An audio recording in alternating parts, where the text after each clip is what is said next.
बघा हा हायड्रोजनचा ग्रुप दिसतोय, वरती काय लिहितोय बघा मी NMC. What is NMC? हा, खाली काय लिहिलंय मी सांगा? MC.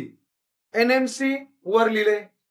आता ग्रुप कसा असतो वरून, मग आता एवढंच डोकं लावा, वरचे जेवढे एलिमेंट येतील ग्रुपमध्ये, आता इथं म्हणा हायड्रोजन आहे, इथं बेरिलियम आहे, इथं बोरॉन, ते नोबेल गॅस सोडा, या सगळ्यांचं नॉन मेटॅलिक कॅरेक्टर कसं आहे? जास्त. आणि खाली जाऊ तशी साईज वाढते. का साईज वाढते? साधं लॉजिक आहे. कुठला पण ग्रुप धरा, इथं घ्या बेरिलियम, ऍटॉमिक नंबर किती आहे रे? 4. ऍटॉमिक नंबर खाली किती आला? 12, 20, 38, 56, 88. ऍटॉमिक नंबर वाढला का नाही वाढला? मग ऍटॉमिक नंबर कशाने, ऍटॉम कशाने बनतो? प्रोटॉन, न्यूट्रॉन, इलेक्ट्रॉन ना. आता पटकन, आता 100% वाजवाय पाहिजे तुम्ही.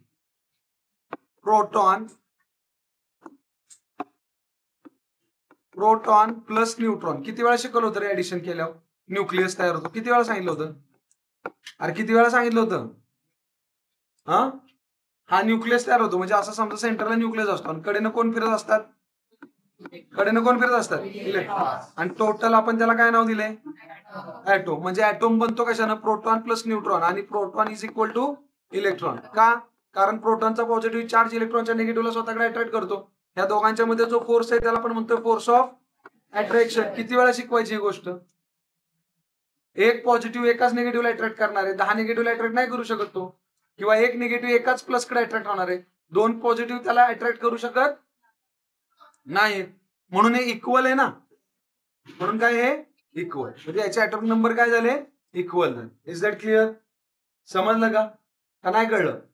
मग मला सांगा, आता ऍटॉमिक नंबर इकडे जर वाढत गेलेला दिसतोय तुम्हाला, 4चा 12 झालाय, 12चा 20 झालाय, म्हणजे ऍटॉमिक नंबर वाढलं म्हणजे काय वाढले? ह्याच्यात किती आहेत?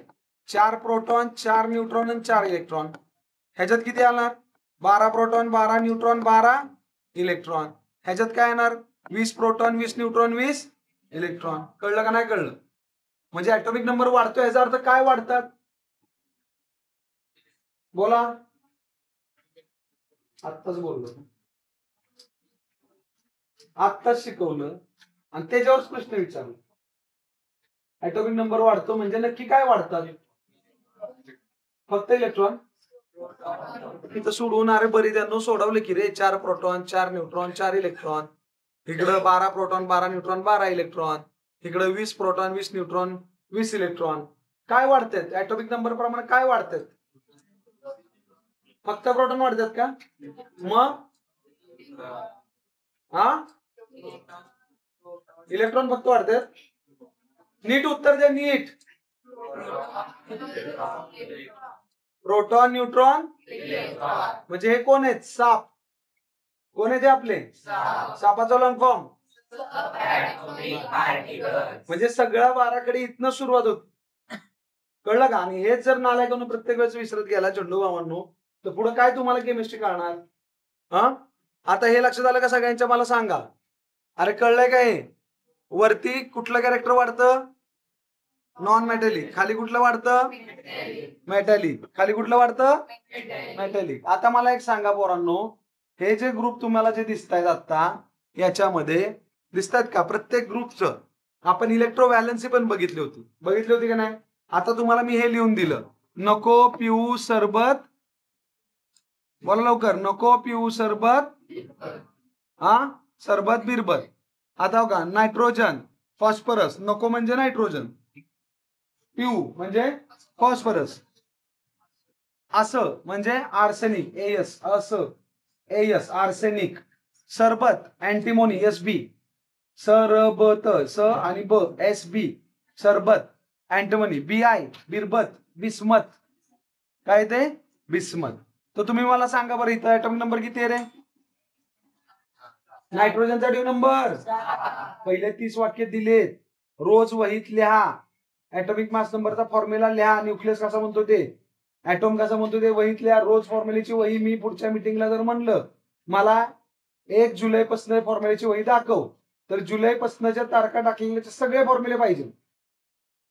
काय करायचं तुमचं तुम्ही बघा. मी एकाच दिवशी खरोखर कार्यक्रम करीन.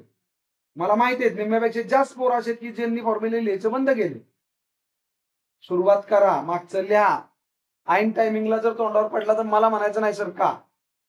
इकडे बघा, नायट्रोजन ॲटॉमिक नंबर किती आहे? 7, नंतर 15 ग्रुप आहे, नंतर 33. वाढत चालले का कमी होत चालले? यश, वाढत चालले का कमी होत चालले? वाढत चाललेत. वाढत चाललेत, ॲटॉमिक नंबर वाढत चालले. त्याचा अर्थ काय? त्याच्यातले कोण वाढत चाललेत? कळलं का? ओके. ऍक्च्युअली ॲटॉमिक नंबर म्हणजे प्रोटॉन आणि इलेक्ट्रॉनच असणार दोघच, पण न्यूट्रॉन पण वाढणार ना त्याच्यात. कळलं का? कळलं का? ॲटॉमिक नंबर वाढतो म्हणजे प्रोटॉन इलेक्ट्रॉन वाढतात, मान्य. कळलं का? पण बेसिकली त्याच्यासोबत न्यूट्रॉन सुद्धा वाढलेले असतात. न्यूट्रॉन काय 1 आणि 2 असतात असं नाही. अंडरस्टँड? त्यामुळे उत्तर देताना आपण तिन्ही पण वाढतात असं म्हणा. मग वाढले जर ते तुम्ही फुगा घ्या, फुग्यात थोडीशी हवा भरा, फुग्याची साईज एवढी दिसेल. थोडी जास्त भरा, साईज वाढेल. अजून हवा जास्त भरा, साईज अजून वाढेल. अजून हवा खूप जास्त भरा, साईज अति जास्त वाढेल. म्हणजे हवेत हवा जास्त फुग्यात भरली की फुग्याची साईज पण मोठी होईल, आणि हवा कमी भरली तर फुग्याची साईज पण छोटी. मग हवेच्या ऐवजी आपले प्रोटॉन, न्यूट्रॉन, इलेक्ट्रॉन जर वाढले तर साईज वाढणार का नाही ॲटॉमची? अरे ॲटॉमची साईज वाढणार ना, का नाही वाढणार? Yes or no? येस. मग साईज कशी वाढते सांगा ग्रुपमध्ये? कधी पण लक्षात ठेवायचं, वरून खाली, top to bottom. Top to bottom size नेहमी वाढतच जाते. साईज नेहमी वाढतच जाते. समजलं का? का वाढत जाते? कारण त्याचा ॲटॉमिक नंबर जर वाढत गेला, सरळ त्यात प्रोटॉन, न्यूट्रॉन पण वाढत जातात बघा. 24, 42, 74, 110, 25, 43, 75, 107, 26, 44, 76, 108, 27, 45, 77, 109, 28, 46, 78, 110, 29, 47, 79, 111, 30, 48, 80, 112. काय होते? वरनं खाली वाढत जातात ना, का कमी होत जाते? मग ज्या अर्थी त्याचा ॲटॉमिक नंबर वाढतोय, ॲटॉमिक नंबर का वाढला? कारण त्यातले प्रोटॉन, इलेक्ट्रॉन वाढले, आणि प्रोटॉन, इलेक्ट्रॉन वाढले तर त्याची साईज, शेल्स पण वाढले असणार ना कडेच्या. एका शेल मध्ये बसणार आहे का सगळं? नाही, ऑब्व्हियसली. कळलं का? मग शेल वाढली की व्हॅलन्स शेल पण वाढणार ना. अरे यस ऑर नो? म्हणून कधी पण लक्षात ठेवायचं, ग्रुप जर बघितला तर ग्रुप मध्ये वरून खाली साईज वाढते, आणि साईज वाढली की मेटॅलिक कॅरेक्टर वाढतं. कुठलं कॅरेक्टर वाढतं? मेटॅलिक. म्हणजे आता तुमच्या लक्षात आलं का? ग्रुपमध्ये कुठं आता कुठला पण ग्रुपचा आपण अभ्यास केला तरी तुमच्या लक्षात आलं पाहिजे मेटॅलिक कॅरेक्टर कुठं वाढतं आणि कुठं कमी होतं. Is that clear?